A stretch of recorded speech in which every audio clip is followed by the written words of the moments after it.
Man, so this week, a lot of news out there, and we try not to engage too much in rumor. We try to stay more around like confirmed things. But I read something today that this has almost gotten to a level of like when New Mutants was going to come out, and like it never did. Which time? All 400 times. But I read now that apparently Jean Grey, not Jean Grey, but Sadie Sink is supposed to be like the central character of this New Mutant saga. Interesting. Yeah. Worrisome as well. I mean, I'm not saying she can't do it. Well, I mean, if not to cut you off there, but anytime there is an extreme focus on Jean Grey, the Phoenix is not far behind. Absolutely.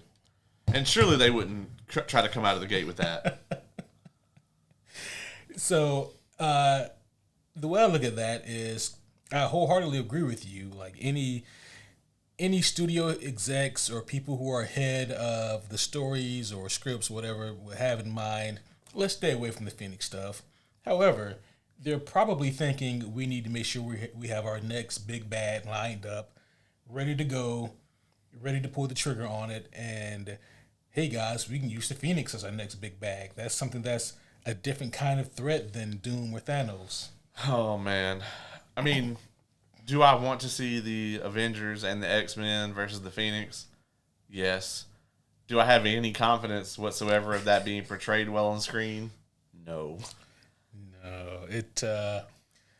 They have so much time. So yeah, we have to assume this, right? And there are a lot of assumptions we're making still. Yeah, I mean, we don't even know that she's playing Jean Grey, folks. Exactly. We don't even know that that's who she's going to be like.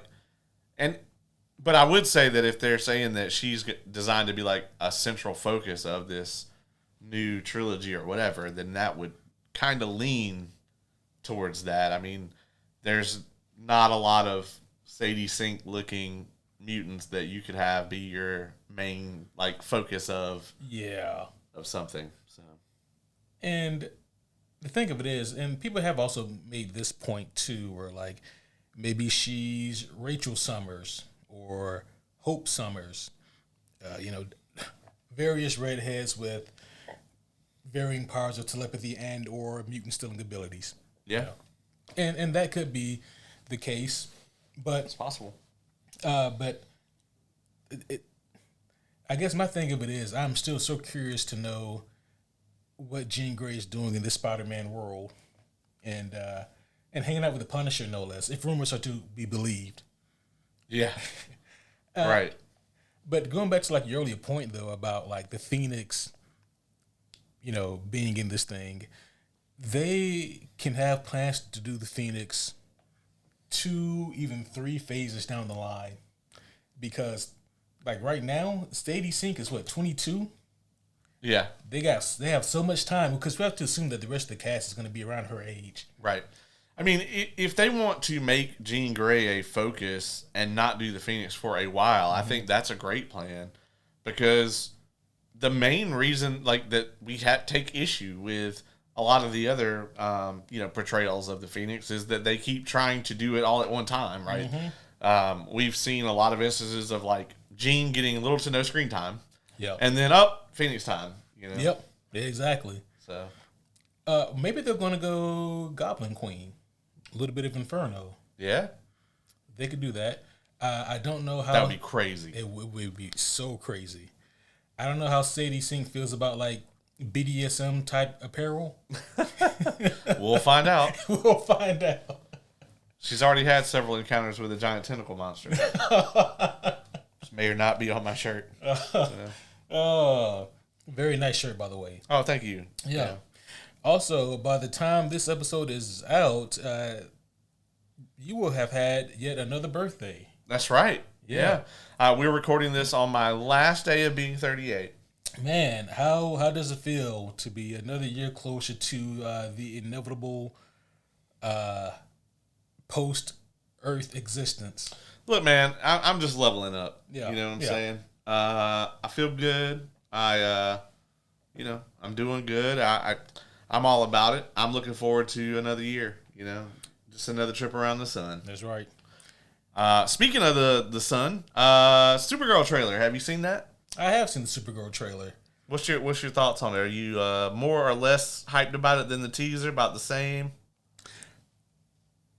This is way better than the teaser, but my personal hype level is still about the same. And with all that being said, I think that Millie is going to do a great job.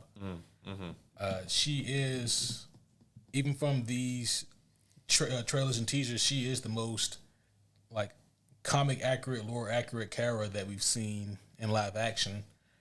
Because most of them have kind of just been female Clark Kent, right? Whereas hers is really Kara. You know, she's got that personality that you would expect Supergirl to have. I'd say Sasha Cale.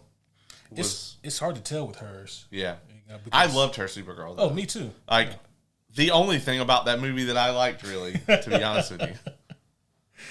And the thing of it is, right, is that I've just never been a huge fan of Woman of Tomorrow. I recognize that it's a highly regarded comic book, and what I've just said is blasphemy. And so many of you right now want to turn off the podcast. I get it. I think it's good for Tom King. Right. But with that being said, they are making some changes in this. One change in this that I think will bring me a greater sense of enjoyment that will detract from yours is Lobo. Yeah, I was just going to bring that up. I was like, it definitely looks like there's more Lobo in this than I was hoping for. Maybe the trailer is all the Lobo hits. It could be, yeah. Maybe. I just really hope I hope that he's not a second main character, in this movie. I would really hate that. I'm going to make the strong prediction that Lobo's only in 2 scenes. He's going to be one scene towards the middle and then in the big third act battle. Yeah. And see, I really don't want that either, but I'll deal with it. Because my thing is, it's just that, like, Kara doesn't need, Lobo to carry this movie. Yeah. I think Jason Momoa looks fine as the character. It's hard. He is at that level now where it's hard for me to see him as anybody other than just Jason Momoa, though. I think the only character that I've ever seen him play where he actually had to act was Khal Drogo. Yeah, it's a shame because I feel like if Jason Momoa had been Lobo maybe 8 to 10 years ago, I think maybe you'd have a slightly different tune. Oh, I would. I'm just so tired of seeing him in things. Yeah, and the issue is that you go back 8 to 10 years ago and people were saying, myself included, Jason Momoa looks and feels so much like Lobo. Like right. The way that his mannerisms, the same way people are like, how could anyone else be Tony Stark besides RDJ? Right. Like Jason Momoa just embodies kind of the persona and the look of Lobo without even trying. Right. And then the issue is that within those 8 to 10 years, he's done roles where he's just been himself. Yeah. And now that there's a role that just requires him to be kind of himself. Yeah. It can be. I get that. Yeah. The terrible was it Minecraft movie? Oh boy. Yeah, that was awful. Aquaman 2. Yeah. Absolutely dreadful. I watched the Snyder Cut not that long ago, and it was just crazy to see like the difference. Like, how did this character go from this character to that character? That, yeah. It's just overnight kind of transformed into like this slapstick version of himself, but like doing like the Office style takes to the camera and shit. Right. Yeah, it's I don't know, man, because Aquaman, at least like under Snyder and underneath the first Aquaman movie, he started off as like this kind of cool mixture between the comic book Aquaman who was trying to find his regalness and, with the Jason Momoa flair. But then by the time we got to the second movie, it was just Jason Momoa underwater. Yes. 100%. 100%. Yeah. But no, what'd you think of the trailer, though? I thought it was really good. I thought that the action was definitely touched up. There's that one scene in the teaser that I did not like where she's swinging the giant, sort of mace thing around. And the physics on that CGI just looked really rough. But they put that same shot in the trailer, and it looks a lot better. Yeah. I'm definitely happy that they went ahead and let the cat out of the bag that they're going to shoot Crypto in the movie. I understand where you're happy about it. I wish they didn't. I wish that they didn't, but I think that the right call is for people to go into that movie knowing that that's going to happen. Mm-hmm. Because I think people will freak the fuck out. But I think that's the right call is to go into that movie knowing that that's going to happen. I know that it's a major plot point and it would have been like this shocking kind of thing, but like, I don't know, man. Something about just like a cute little animal being shot like that, I feel like there would have been not the right kind of shock value that they want to go for. So I'm glad that they put that out first and foremost, so that we don't have a Guardians 3 situation where everybody came in there to watch baby Groot dance around in a circle, and then they actually got like a real movie. So you're not doing a great job of selling me on this. Well, I'm not saying that this movie is going to be that. I'm saying this movie is going to be Guardians 3. It's not going to be. Oh, yeah. Okay, because it sounded like you were trying to sell me on, like, well, we don't need a Guardians 3 situation where, like, we get this amazing movie. I was like, I think that's what we do need. No. I think we need the amazing movie. I just think that people were caught very off guard by the tonal shift from 2 to 3. Gotcha. Yeah. And I feel like if you watch the holiday special, which is somehow way darker than 2, you at least be a little prepared. Yeah. But I think for the casuals, it was not the case. Yeah. You're right. And it does help also that, like, Crypto getting shot happens very early on in the book, So it's not this, second act or fourth quarter reveal type thing that happens. This is very early on. It's part of Carol's motivation for the movie. Have we talked about Project Hail Mary? Yes, last week you gave us your brief spoiler-free. You did not tell us anything about your trip to go see Mario 2. Yeah, as a matter of fact, last night, opening night, we actually went to go see Super Mario Galaxy. I enjoy it more than the first movie, mainly because it is paced a lot better. There's definitely some pacing issues in the first movie where I'm just kind of like, okay, can we,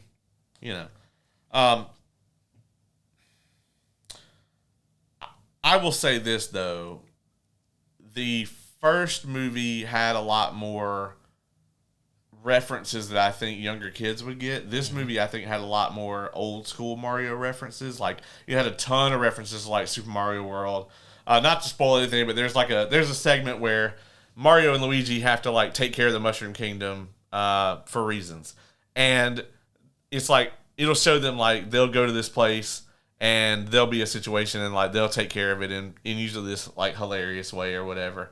But it's a really cool montage because they use a lot of the different powers. Like, there's a part where they both have the fire flowers and everything, and it's pretty cool.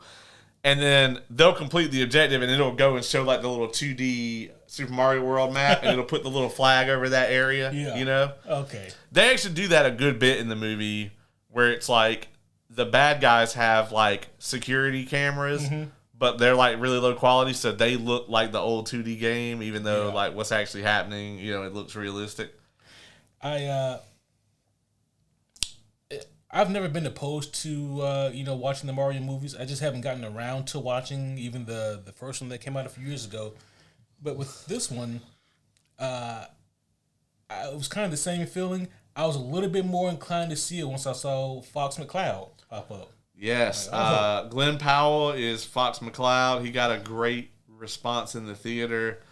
And then Donald Glover is Yoshi also. I did not know that. Yeah, Donald Glover is Yoshi. Yoshi was great. He's one of my favorites. He is my Mario Kart driver, and I really like him. And there's a lot of really cool references in there. Now, is the story anything? No, it's really not. It's a very basic story. It doesn't make a whole lot of sense. It sets up a whole bunch of other Nintendo nonsense. I think where the Nintendo shit is going to hit the fan is when they try to make this live-action Zelda movie. I think that's a huge mistake. Oh, yeah. I think they should make it exactly like this one. Because, I mean, they're going for a Super Smash Brothers movie at some point in the future. Yeah. I've never been that big of a Nintendo guy, not because I'm opposed to it. I just never really had it in my household that much. Is there a story behind the Smash games? No. Okay. No, absolutely not. Yeah. Gotcha. Not really. I mean, not of any relevance. You know what I mean? It's just we own all this fucking IP. Yeah. But I mean, Smash is a great game. Oh, for sure. And I think that they'll do something with it. I will say this one's a lot less Bowser focused. Like the first movie, like fucking, they were like, Jack Black is killing it as Bowser. We're just gonna get him on screen as much as we can. And the gag is up by the end of the movie. You know, it's one of those situations. But with this one, I think that they did a really good job with the pacing. There's a ton of like, just don't think about it, Morty moments. Rosalina is in this one. I was very disappointed when Brie Larson was cast as Rosalina. Oh boy! But I will say that I think she did fine. Okay. I mean, you know, she didn't have her usual like bitchiness tone in her voice. I don't know what kind of modulation they're doing on Chris Pratt because he is not making that voice for Mario.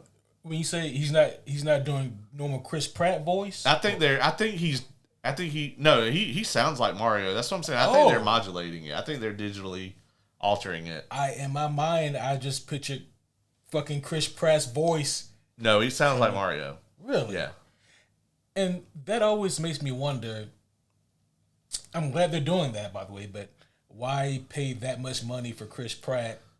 Well, the cast is fucking stacked, though. I mean, Charlie Day is Luigi. Oh, yeah, that's right. Anya Taylor-Joy is Peach. Yeah. She does a great job with her own voice. Jack Black, obviously, Bowser. And then, I mean, they got fucking Donald Glover to be Yoshi. Yeah. He goes, Yoshi, and makes it like 4 sounds. You know what I mean? Like, Right. That's it. At least Fox McCloud talks. Yeah. You know? But it's very evident to me that they're probably going to do a Donkey Kong movie. That's actually probably one of the major things that lifted this movie above the first one is that Seth Rogen's Donkey Kong is not in it really. Oh. and like I fucking hated every moment basically that he was on screen. I don't hate Seth Rogen, but I hate him as a voice actor because he doesn't do voice acting at all. It's just him. It's just his fucking normal voice. So we're not talking about Invincible yet, but we will. Yeah. Oh, I think he does great in Invincible. Oh, okay. Yeah, but it's just because Alan, it fits Alan. It does. You know? Yeah. It fits Alan super well. It just works for Alan. You know? It's like, I'm just saying though, it's like Jason Momoa playing himself, you know what I mean? It's like, yeah, sure, it's fine for Lobo because that's the character, and it's fine for Alan because his voice is perfect for Alan. Right. But if you want anything other than Seth Rogen's dopey ass voice, you're not going to get that. You might as well hire somebody else. Yeah, that's true. And he has said as much. He's like, I don't know. They paid me. They knew what I was going to do. You know, so it's not really on him. Right.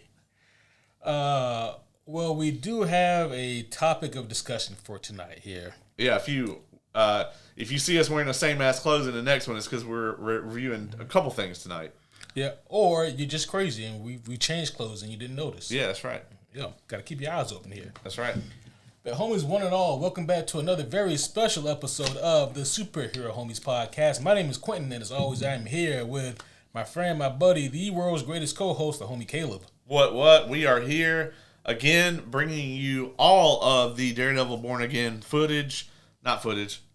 reactions. The footage is on Disney Plus, not a sponsor, but we will take your money. All the reactions, all the reviews, all of our thoughts and opinions, which are, of course, the most important thoughts and opinions. Of course. What else would be? Well, but we are here to discuss episodes 2 and 3 of season 2 of Born Again. Of course, last week we discussed episode 1, and now here we are picking up where we left off. Caleb, what did you, by the way, full spoilers ahead. Full spoilers. Yeah, we got a double dose of Daredevil, a quadruple D, if you will. Ooh. Yeah, he's going to have to get some more D's on the suit. I don't know if I can handle all that. I'm very glad that they released these two together because I will say episode 2 was kind of slow on the pace.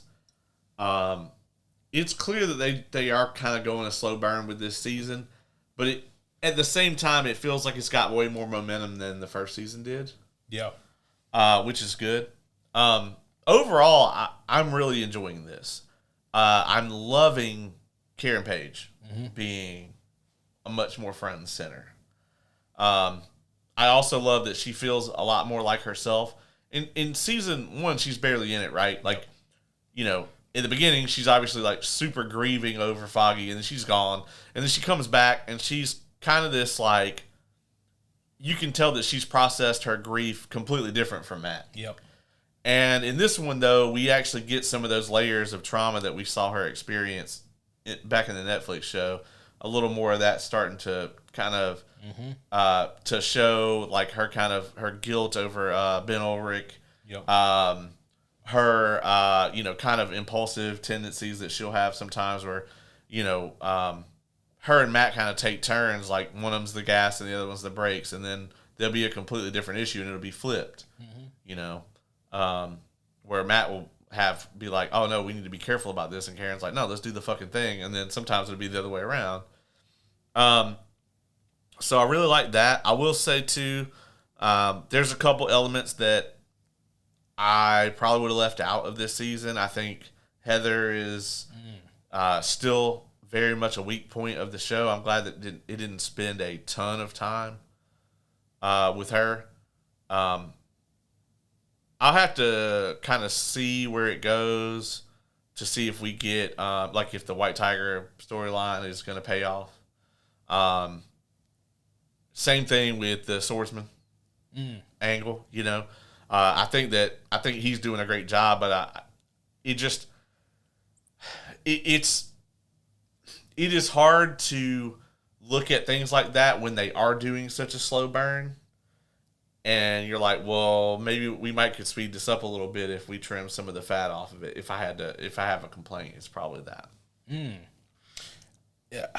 I don't think there's been a whole lot of fat with the ancillary characters we got here, like with Jack Duquesne. Yeah. I don't know. What we've gotten with him has kind of been necessary. They've now in these episodes tied it heavily into the main plot thread, which I really enjoy. Yeah. My question now is like, okay, well, where do we go from here though? Like, is he going to continue? Obviously he's going to want to help them fight. I hope, and like that he would be one of their big allies. I would hope. If he just kind of fades into the background now, he's like, well, this is cool, but I got a family deuces.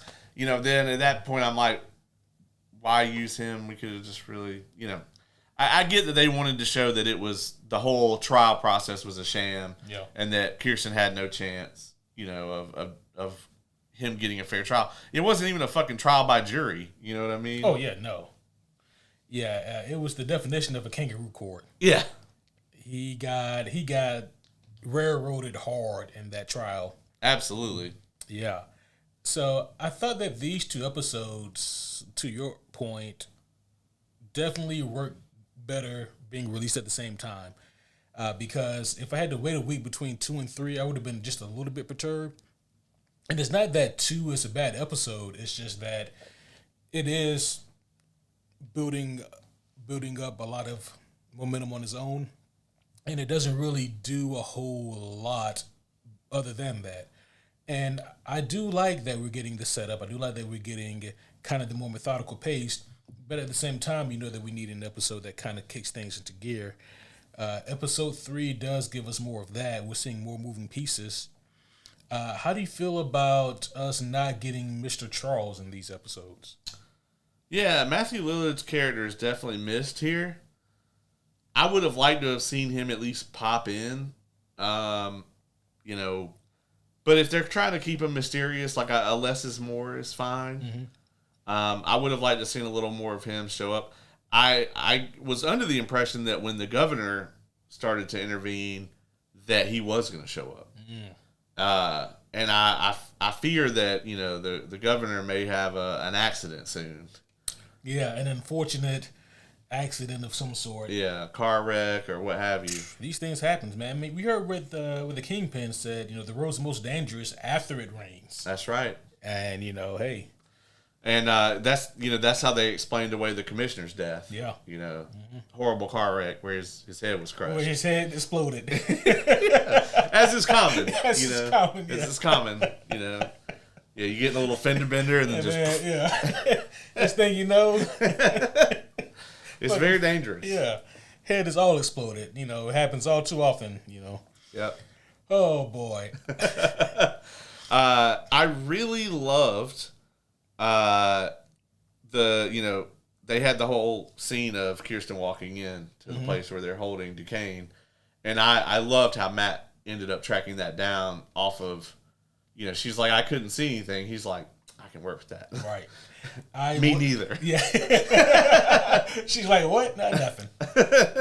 It would have been hilarious had we gotten that scene played out and Matt's like, okay, well, just tell me what you can remember. Well, I drove past a hot dog vendor and, he was on the right hand side. And then like the guy who was driving the car, like he farted and like it was horrible. And like I could kind of smell a little bit of the sauerkraut, and that's like, okay, he probably went to the hot dog stand over here by. It's like, that would have been great.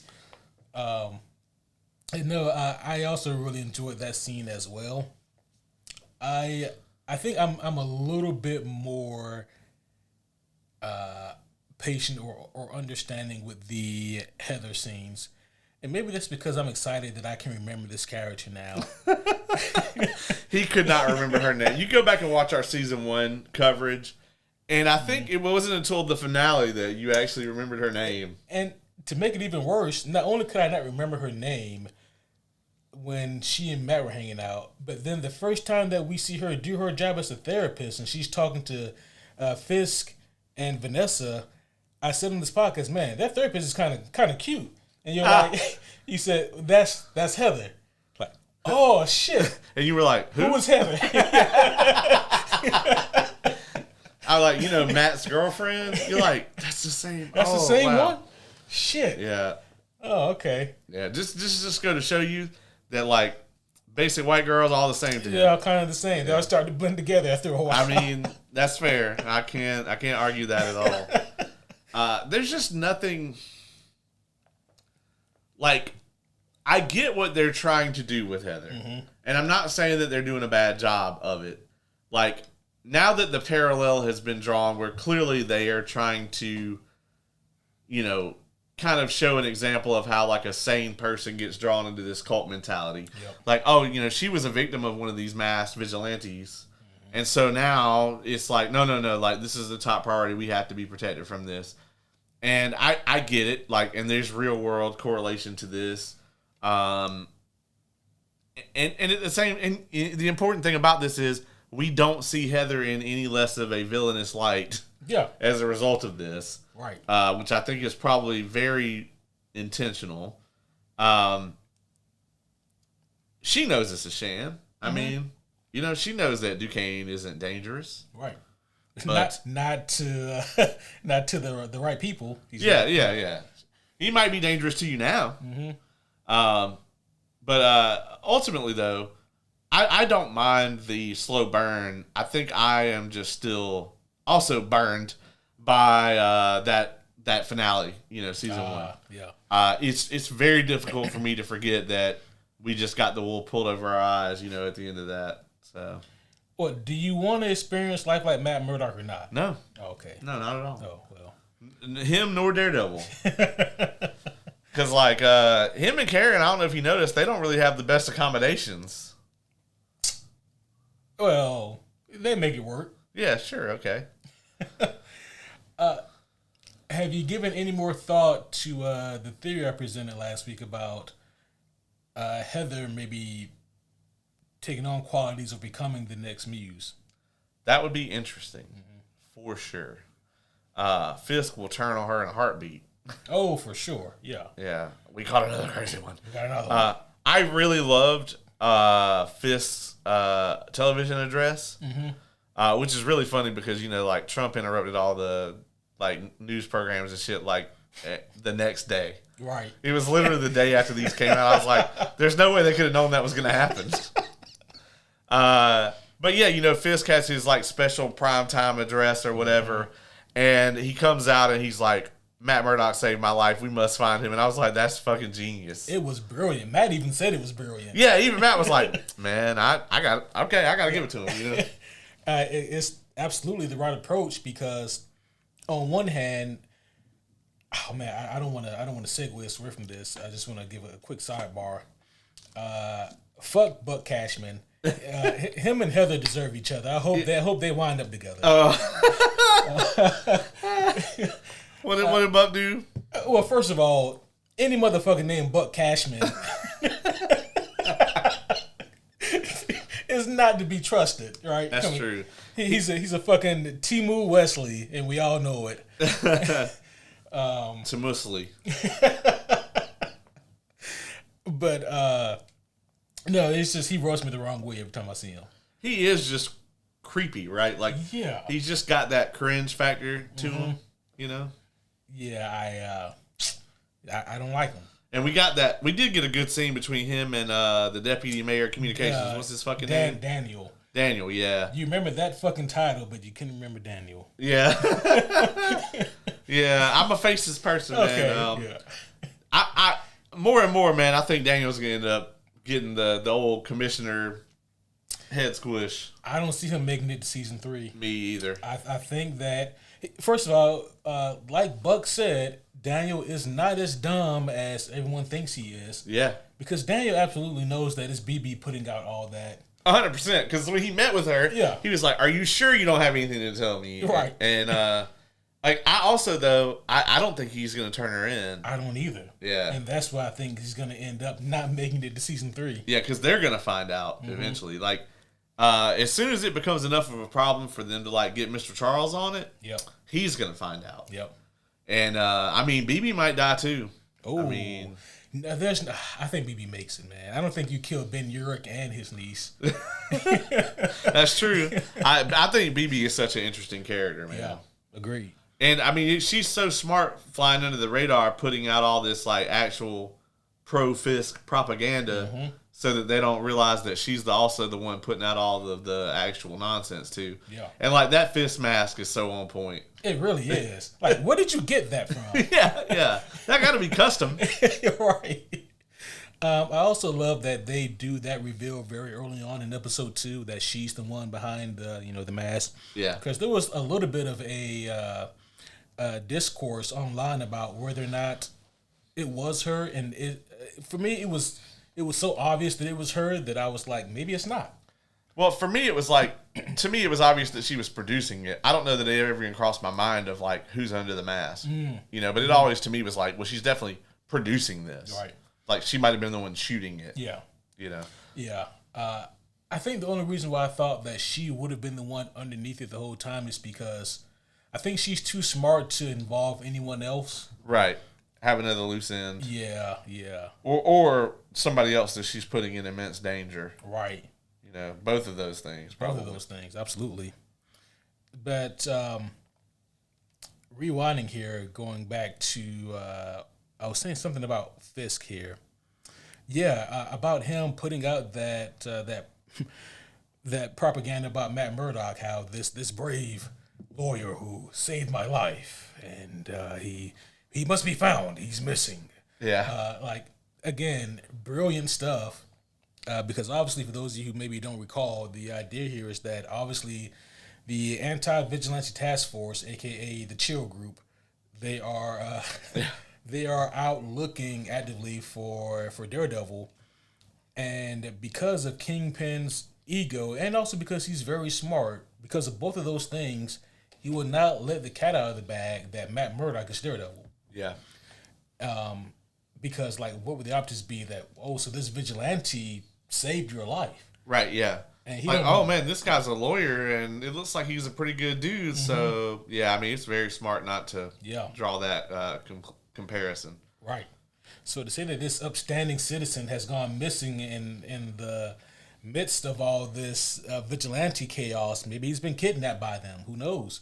So putting a search warrant out for Matt is really brilliant under the guise of we're concerned for his safety. Yeah, and now Matt can't just travel around in his normal clothes and everything. Right. Also, at the beginning of episode 2, we learned that Cherry is alive.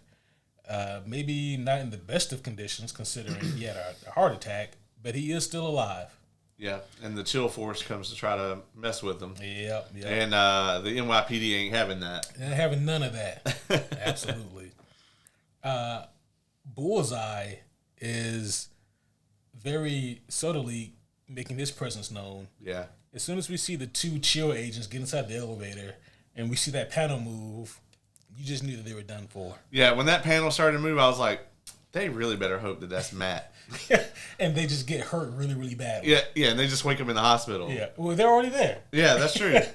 That's true, but it was Bullseye, and they're not going to wake up at all. No.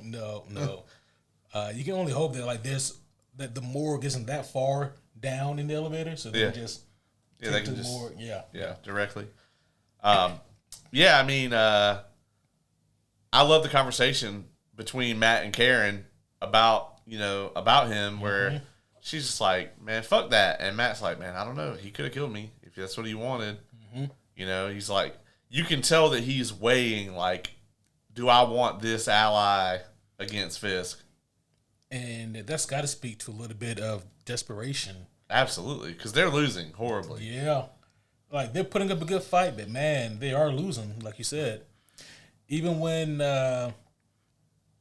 they hired the docksmen or, like, the ship workers to pull up the Northern Star. Northern Star? Yeah, the Northern Star. When they pulled up the cargo, it was just, like, diapers. Yeah. Because they had just replaced the actual cargo with fucking diapers. They look good for optics. Right. Because then it really looks like this vigilante Daredevil just blew up a fucking ship full of diapers.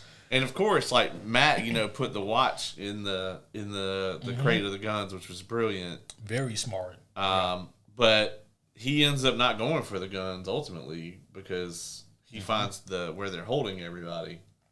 Man, this show never ceases to amaze me with how creative and cool they present their fight scenes. This fight scene was awesome. Yeah.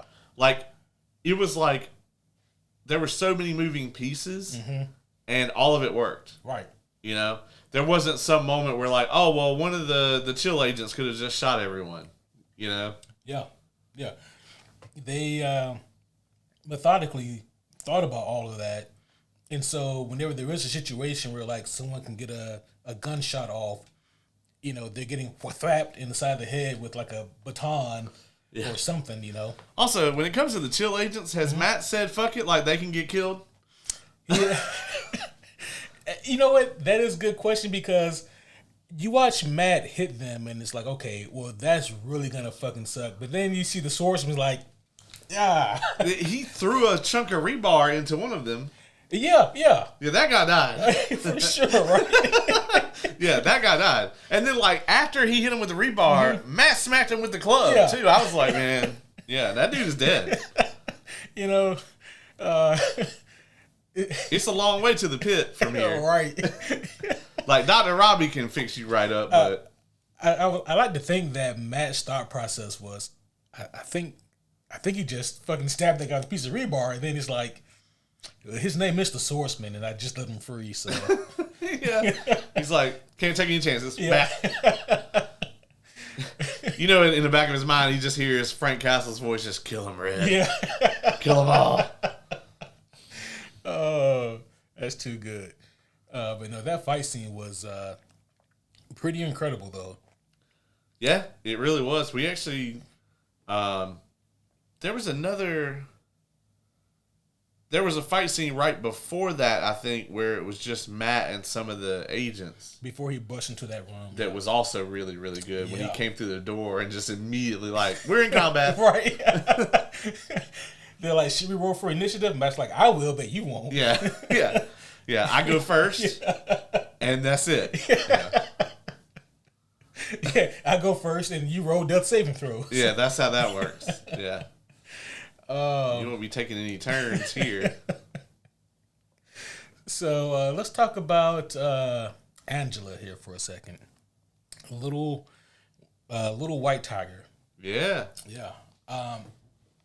So this is interesting, right? Because back in season 1, we talked about how in the comics, after her uncle is killed, that she takes up the mantle. And then I remember just kind of musing, no pun intended. Sure. Yeah. about I wonder if they're ever gonna make her White Tiger, like she is in the comics. But even though she's like 10. Even though, yeah, and she hasn't grown any. at all. No, it's like the reverse Stranger Things problem. Right. She has got to be one of the tiniest human beings on this show. So it makes me think that, like, they're going to have to go with that the necklace has some sort of actual powers, you know, that it bestows. But I love that how she actually ends up helping them here, where she's like, oh, yeah, I stole a bunch of their radios. Yeah. So it's like, damn, we should have thought to do that. Right. Yeah, so I'm curious to see where her character goes. I'm also curious to know when Jessica Jones finally shows up, when they finally get her into the show. Yeah, I mean, because, obviously it seems like Fisk would eventually end up targeting her. She doesn't wear a mask. No. But, like, her abilities are well known, you know? So, I don't know. She's obviously going to factor in at some point. I hope that it's not just a cameo and it's a major presence that she's got. I'm sure it will be. Yeah. I don't know. I'm really hoping we get Mike Holzer, of that course. That would be amazing. Luke Cage, that would be awesome. If they want to... How would you feel if they fast forwarded to Luke and Jessica already being together? Yeah. I mean, that's already really heavily hinted at. Yeah, yeah. I want to know what's up with Claire, though, because I think last time we left off, I think Claire and Luke were kind of more of a thing. Yeah, she took a ship out into space. She got real busy out there. Oh, okay. So, yeah. Fair enough. Yeah. AKA, she's on a different Disney lot. Yeah. Yeah. You know, so, yeah, she's a little busy. I mean, I think they did just wrap Ahsoka season 2, so. Yeah. If she shows up as Ahsoka, that would be very helpful. That would be extremely helpful, and then I have a lot of questions. Yeah, but they don't need anybody else at that point. No. She can take down Fisk all by herself. Yeah, absolutely. But yeah, so I doubt we get Claire back. The odds are not zero that Finn Jones returns as Danny Rand. The number of people I would rather have before Finn Jones. Like, I would much rather have Misty Knight. I would much rather have Claire. I would much rather have Colleen. Yeah. Colleen Wing? Yep. Yeah. Mm-hmm. For sure. Anybody that is in Frank Castle's orbit, what's his sidekick? Micro. Yeah, I doubt we're going to get Micro. The Thing. Yeah. Well, I mean, he does actually appear as, like, Ben Grimm in the movie, so I don't think we're going to get any more Micro. Yeah, probably not. I mean, Punisher won't even be in this, apparently. So. Yeah. But, yeah, there's definitely allies that I'm still waiting on to show up. And then we're just really thinking about the Netflix Defenderverse characters. And maybe we should broaden the horizons some more and think about Iron Man. Well, shit. Okay, narrow your horizons a little bit. Okay, from that. Not that wide. Okay. Oh, so like Captain America could show up. So by Captain America, if you mean like U.S. agent, like John Walker. No, I meant like as in Sam. Okay, so but like John Walker, is also someone who could show up. Yeah, I think it's much more likely that someone like that could appear than say Sam Wilson. I mean, I'll be honest. It's probably more likely for us to get like a Ghost or somebody like that. Somebody who's like a masked character. Well, I guess it also depends on like whatever Mr. Charles's connection is to Madam Hydra. Yeah, Madam Hydra. Then if she wants to send in like I can send in a dispensable goon to go and kind of quell this. John Walker he follows the rules. I was gonna say I hope they don't send Bob. Oh fuck. There's nothing left at that point.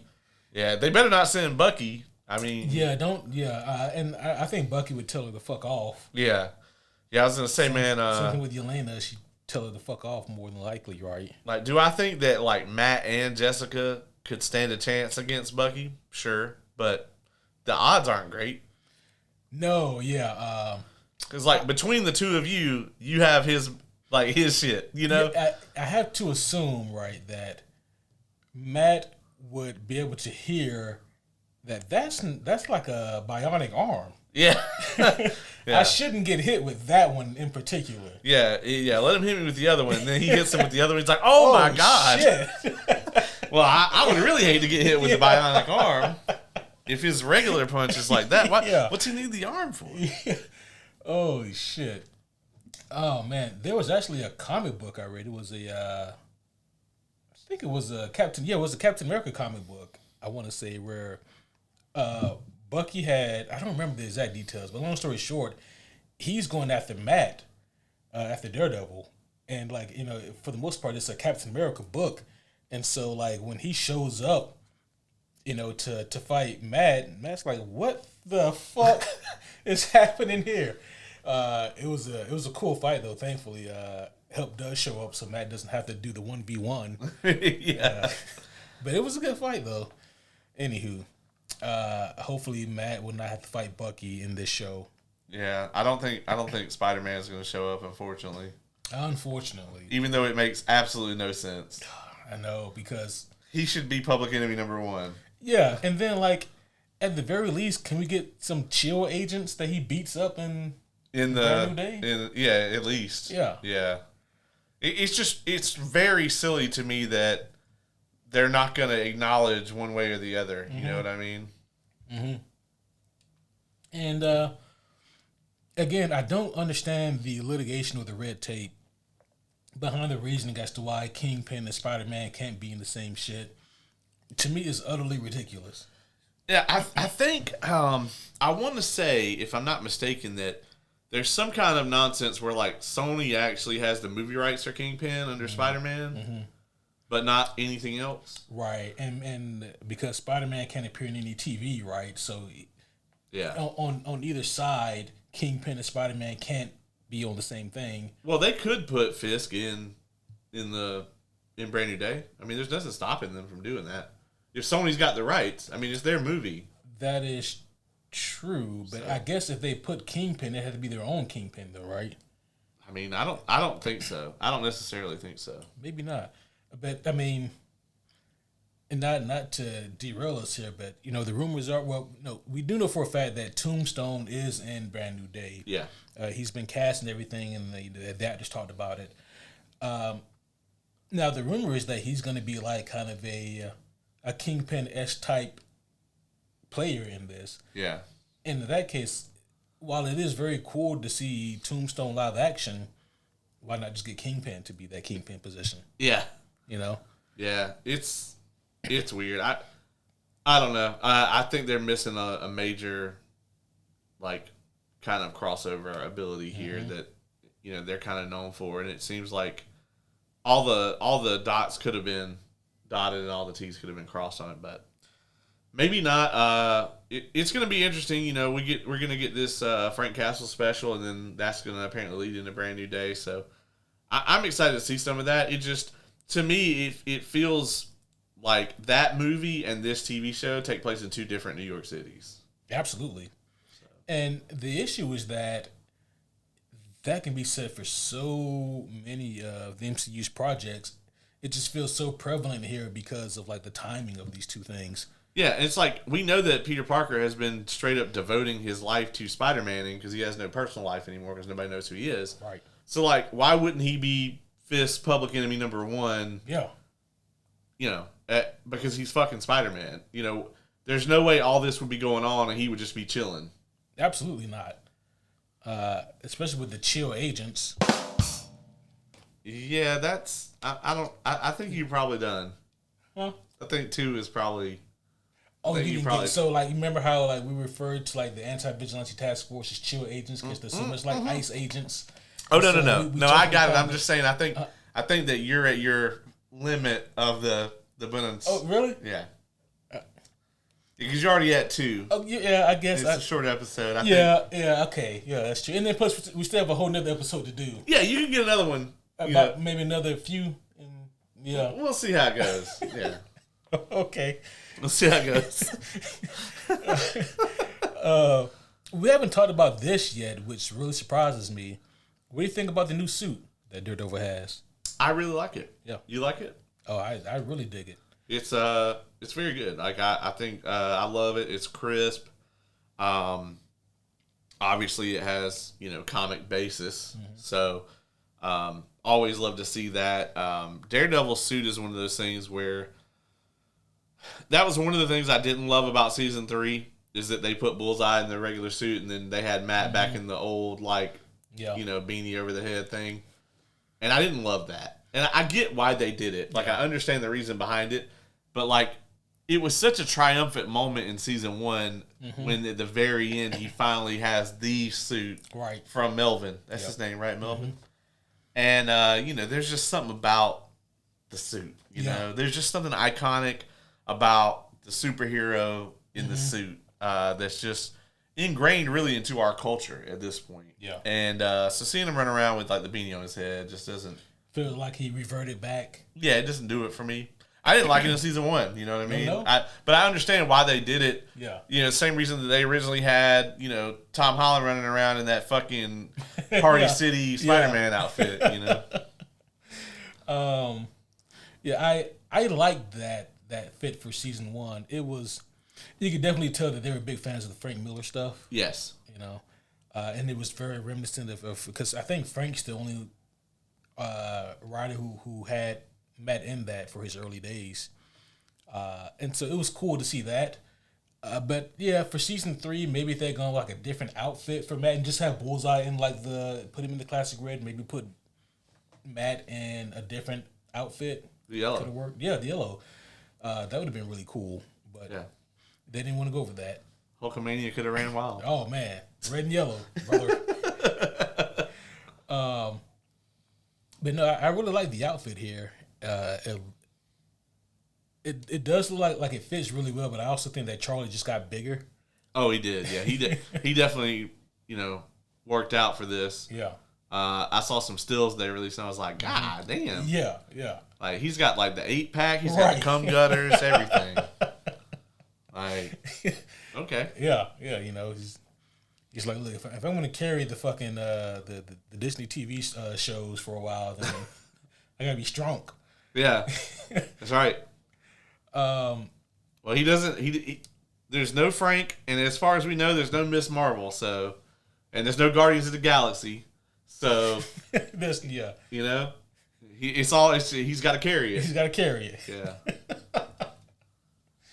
Holy shit. We had some discussion earlier today. It came out that the highest rated Marvel TV stuff on Rotten Tomatoes is Miss Marvel. This show, especially specifically season 2, and then also the Guardians Holiday Special. Yep. And I was like, hey, for once, we're good. Yeah, I have a few questions, but it's like, is it worth my peace of mind? I feel like you're really splitting hairs at this point. Am I? Okay, let me ask you this. Does Miss Marvel deserve to be up there more than Agatha, House of Coven, all along? No. House of Chaos, no. Whatever it's called? It does not, no. Okay. I will acquiesce that. I really loved Agatha. And I'll be honest, I don't think he's as good as Wonder Man. Oh. Yeah. Have we talked about Wonder Man getting a season 2 on here? I don't know, but Wonder Man got renewed for season 2, and I was just like, yes, I wonder what they're going to do, though. I think they also wonder that. Yeah, they were like, so... They also wonder that. Okay, that's good. Okay, that's good. Okay. That's good. I feel like that's the meeting with Kevin Feige. They're just like, all right, Mr. Feige, we went ahead and let everybody know we're going to do season 2 of Wonder Man. Like you said, everybody's really excited about it. People really love season 1. So what's season 2 going to be about? So we're gonna have Simon come back, right? Okay. And then we're also going to contact Ben Kingsley to get him to come back as Trevor. Okay, cool. Hold on one second. Let me get my notepad out. I feel like this is going to be really in-depth. Okay. I got all that. Okay. Now, get this. Stay with me here. All right. Shenanigans. Okay. All right. And okay. Is that... And the people are going to love it. Oh, that's it. That's the whole idea. And I Yeah. Okay. Well, I tell you what. We got a meeting with we got lunch with Favreau tomorrow. Okay. We'll ask him if he has any input. I think we're good to go. You think we're good to go? We can probably start filming this thing by summer. Okay. All right. Well, that's a wrap then. Okay. Thanks, Mr. Feige. We got it. I feel like that's probably not too far off. Yeah. It's gonna be really hard, right? Because with the shared universe, man, you always have to think about where you're gonna put them in the grand scheme of things. Do we know for certain that Wonder Man's gonna be in Secret Wars even? I mean, they have to start. Like, he can't just live on the edge of the MCU all by himself forever, right? I mean, the problem is though, like, it was clear that this was supposed to be a one and done type show. Yeah, they even put that fucking special presentation yeah label on it. The where TV goes to die. Right. I hope you guys enjoyed seeing these characters because you never see them again. Yeah. And then like everyone loved it, and they were like, "Oh no!" Right. Yeah. So now they got to rewrite Secret Wars because of Wonder Man. Put Wonder Man in. Oh shit. But no, I don't know what happens with that. We're gonna wrap up this Daredevil thing here really quickly, but I also thought about something else. Have we heard any more news about the Vision TV show, Vision Quest? No, it's been just nothing. I haven't heard anything. Last I heard, it was supposed to be on the slate for this year, but I haven't heard anything about it. So, samesies. I feel like that may have gotten pushed, or scrapped. Hopefully not scrapped. Hopefully not. I feel like that's the third act to kind of, what they've really been doing since WandaVision. And Vision's so popular, they need Vision back. Oh yeah. So, were you at the Dragon? You were at the Dragon Con. Were you at the panel with Paul Bettany? No. Okay. Yeah, I think I was probably doing some Cosmere shit. I think so. That was a really good panel. But one of the things, obviously, he talked about being Vision. But one thing he talked about that I did not expect him to. Are you sure you weren't there, dog? No, I was there. That was the year that they weren't supposed to talk about it. Yeah, I was gonna say you had to be there because we both talked about like the moderator and them damn DSL she had. Yeah. And I was like, damn. Yeah, I was thinking that maybe there had been another Paul Bettany panel at this past one that I didn't go to, but that was actually not Paul Bettany. It was Gustavo, whatever his name is. Oh yeah. You didn't get to go to Giancarlo Esposito. Yes. Yeah. That was also a great panel. Yeah, I was at a Star Wars panel with him on it, but I was not at his solo panel, unfortunately. Right. Yeah. But no, I just remember Paul Bettany talking about the Vashon memes, and that made me laugh so hard because I don't know why it didn't cross my mind that he would know what that is. Yeah. I've never seen those. Yes. Yeah, I love that. Yeah. I really do. I also, back on Daredevil here, I really love the Josie's Bar assault that they did. Yeah. The siege on Josie's Bar. That was an awesome scene. Like, it was very well shot. Like, they did such a good job with the action and the tension on that. Oh, yeah. I was a little concerned because at first, before that, right, we get the non-cricket cops who show up. Yeah. And, but they react like it's going to be a raid. And one thing I was wondering about was, did they clear the bar top? Because it was Matt, Karen, and Josie drinking. Yeah. And everyone hit so fast, I thought that they were going to do a thing where, like, it's the fucking anti-vigilante task force. And then they notice that, oh, okay, well, why are there 3 fucking shot glasses out if it's just you in here? Right. But they didn't go that route. I did love how Karen kidnapped the motherfucker. Yeah. Yeah, they also had some, like, Sonic bullshit to mess with Daredevil, too. Yeah. So. Really smart. Because, I wasn't sure how much Fisk knew about Matt's weakness. Yeah. But apparently he knew enough or had, like, a really good fucking guess. Well, he must have put it together at least to where, he knows, like, okay, I mean, the motherfucker's blind, so it must be his hearing. I think he also knows that he has the really good hearing. So yeah. I mean, he heard the fucking bullet loading in the chamber before Fisk got shot. Yeah. And Fisk knows that, at least. Yeah. He's like, well, he didn't see Bullseye up there. Yeah. So. Yeah. Right. Yeah. I love the interrogation because it's at the end of episode 2 when they kidnap the guy, the not ICE agent. And at the beginning of episode 3, they do the interrogation. And I love this scene because Matt knows whether or not the guy's lying or not. Yeah. Like, but he's playing it, Yeah, I really loved that because Yeah. I was like, no, they can't do this. Matt would know if he was lying. And then they revealed. I was like, oh, okay, good. Yeah. And it was like, and that was the best case scenario for this guy, which says a lot because he still got the shit knocked out of him. Yeah. But that's the best case scenario for him. Yeah. So at the end of episode 3, to kind of wrap this whole thing up here, Matt and Karen are able to free a bunch of the people who were being held captive down there in those completely not legal cages. Right, yeah. Just keeping them stashed away there. Yeah. In these fucking giant dog kennels, essentially. Yeah.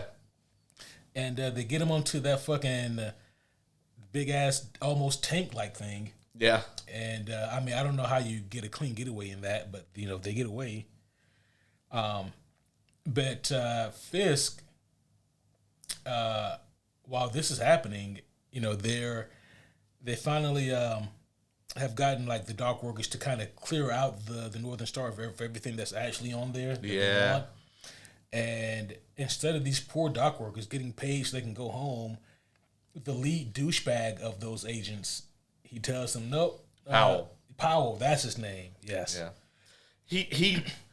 He was perfectly cast. He was, right? You just want to kill this motherfucker immediately when he walks out. Honestly, though, when they get in the truck and start to get away, I'm immediately like, oh, well, they're going to blow up, the ship. Because when they told the dock workers to get back on the ship, I was like, oh, y'all are dead. Yeah, y'all are done. When they blow it up, obviously they're going to pin that shit on Daredevil, too. Mm-hmm. They're going to be like, oh, he came back to finish the job. Yep. And by the way, this was all Mr. Charles's idea. Yeah, 100%. And so, yeah, they're running with it. Those poor Dark Workers did all that fucking work, and they just want to go home, get them money and go home, but instead they got to get on the boat and fucking die. Yeah. Unbeknownst to them. Yeah, and like the way that Matt and Karen find out about that shit is just it just kind of ratcheted everything up to another level. That's the last thing that happens, right? That we see. That's the last thing. Yeah, it's going to be interesting to see what we get next week. I'm really hoping though. I mean, we only got 5 episodes left. I think so. So I'm kind of hoping that they start to pick the pace up a little bit on this next one and kind of lead us in. I really, really hope we get a proper finale this season. If we do not, I'm going to be very pissed. I feel very confident that we will. Like, learning more about season 1, it amazes me how good season 1 is considering everything that happened with that production. Right, yeah. I mean, Charlie Cox himself said that he doesn't like the bank episode. Oh, yeah, that's right. And but he said apparently like it was one of the better tested episodes. And people actually do like it. Yeah. And I will agree, like, I like that episode, but I will agree, like, tonally, it doesn't fit, It doesn't. I think it may have been, like, it might have been good to release that episode, like, okay, if you guys already had that shot, like, well before, okay, why not put that out as, like, a one-shot? I was going to say that. It feels like a one-shot. Just put it out as, like, this is, like, a Daredevil special to get you teed up for, Born Again or whatever. That would have been perfect, I think. Yeah. I think it's a great episode. I think it's got all the really good stuff in it. It's very MCU, but I think it just tonally, from a tone and a pace perspective, it just doesn't fit in the season right there. Yeah, because I mean this in the best way possible, but it is kind of a filler episode. Yeah. And because it has not a whole lot to do with the main plot. Yeah, it's just a Daredevil goes to the bank. Yeah. What could possibly go wrong? All right. For the bank robbers. Yeah. Yeah, call an ambulance. Yeah. But not for me. But not for me. But no, I say all that to say I think that season 2 would be much more well-rounded. They don't have nearly as much going against them. So that uphill battle isn't nearly as severe. I will say that I do think that season 2 is more steady, more focused. It is off to a softer start than season 1. But I think that's for a good cause, and we'll see. Time will tell. Yeah.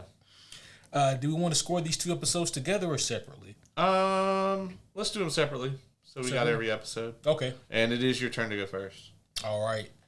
Let me get these episode names up here. So, episode 2, titled "Shoot the Moon." I think that this is a solid episode, all things considered. Episode 1 was a setup episode, and episode 2 is a setup also, but it's a continuation of what we got from episode 1. Obviously, it continues the same kind of pace and momentum, and we're still building things here. We get some really interesting scenes with BB. We learn more about what Fisk is up to and kind of like the tension surrounding him. Honestly, this feels like a stronger episode for some of our side characters, like good old Buck Cashman and Daniel and BB. And to me, they're the ones who really shine through here. Like you mentioned earlier, Karen is a highlight. I really love that she is going all in on this. Yeah. I fear for the day when she goes out in that disguise and she finally gets caught. Yeah. I just feel like that it's gonna happen. The tension is high here. This show does a really good job with the tension building, and I really dig that. Is this like a mind-blowing episode, one that you will, can hang your hat on or anything like that? No. But is this an episode that you can comfortably skip? Also, no. Yeah, you can't. But it's still a really solid episode. It's not just going to do anything to shift the narrative about how you feel about the show. I'm going to give it a 7.8 out of 10. I didn't think it was quite as strong as episode 1 of this season, but still strong enough to, have me interested in seeing what's to come. And for episode 3, titled "The Scales and the Sword," this is one of those instances where I kind of wish that people who had got screeners for this didn't say anything, because nothing was spoiled, but people who had the press screeners, they all of them said that this is really where the show turns a curve and really kicks it up. And the problem with that is it's not that they're wrong, they're not wrong. The problem though is that they set the bar way higher than what we got, for me at least. And that's my own personal kind of thing I have to deal with, I guess. But at the end of the day, this is a really good episode, just maybe a tad bit overhyped.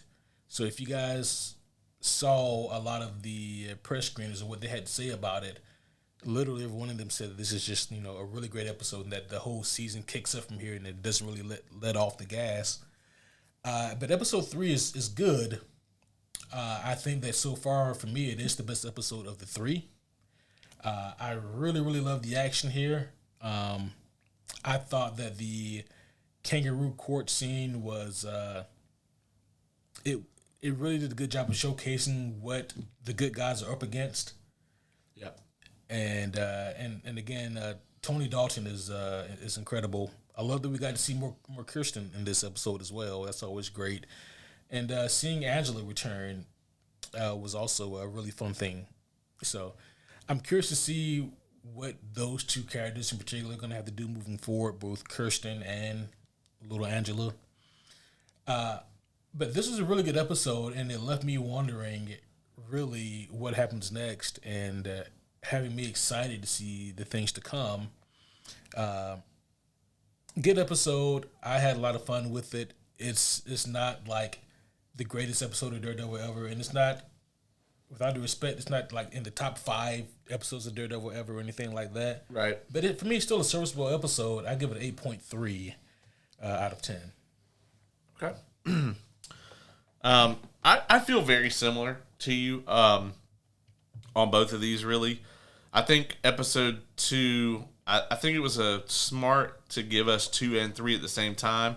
Because I'll be honest, if I watched 2 and then had wait another week for 3, I feel like my patience would be stretched a little further with this show. Especially coming off of the finale from season 1, where it's like, we just didn't get a satisfying conclusion there. Okay, episode 1 is designed to get us like back into the feel of things. And then it's like, okay, episode 2 is doing what now? Yeah, we're moving things forward, but come on, can we get a little something here? So I think episode 2, to me, like you said, it's necessary. It's not the best episode ever. It's not the worst episode ever. It's well done. I'm going to give it a 7 out of 10. Episode 3, I do agree with you on the press screener thing. I don't know that this episode was actually overhyped for me, but I think it's more of like this is where the season turns around as far as the pacing. And so I'm hoping it's just going to ramp from here. Yeah. And I would really love to see that. I loved this episode. It's my favorite episode of Born Again I've seen in a while. Probably since I don't know, when did Punisher show up? 7 last time? The next to the last episode? He was in the last episode. Okay. Well, the last episode before we realized that it was going to be like that. I think that was 3 or 4. Yeah. Yeah. Season 1. So I'm going to give it an 8. I think the final fight scene really like kicks it off, and some interesting uses of Daredevil's powers. I love when the show, and like this is one area where the Netflix show really kind of didn't always pull it together, was like the full use of his powers. Mm-hmm. It was like, oh, well, he'll beat the shit out of you. Yes, he will do that, but like the use of the gadgets, he didn't do that much in the Netflix. Yep. And then in the Netflix, he did use his abilities, but I feel like here he uses them more, like his, incredible sense of hearing, and like also his mind too, just how brilliant Matt is to have to stay ahead of Fisk, because the smarter that Matt is, the smarter you portray Matt, the smarter you can allow Fisk to be. Because if Matt is just of average intelligence, then Fisk has to be incompetent. Yeah. And that would completely ruin him. You know what I mean? So, like, Fisk is incredibly clever, and then Matt also has to be just a little bit more to be able to stay ahead of him. Mm-hmm. And so, it's interesting to see how they can weave all that together and make it work. So, I'm going to give this one an 8 out of 10. All right. And there you have it, folks. Our thoughts, reviews, feelings on episodes 2 and 3 of season 2 of Daredevil Born Again. Hopefully you guys have enjoyed the show so far. Hopefully you guys have enjoyed our review so far of this. But don't go too far, because by the time you guys hear this, there's another episode coming right behind it. Right behind it. We are about to review the first 5 episodes of season 4 of Invincible. That's right. Stick around. But that's going to be all for now. We will see you guys next time. But until then, my name is Superhero Homie Q. I'm Superhero Homie Caleb.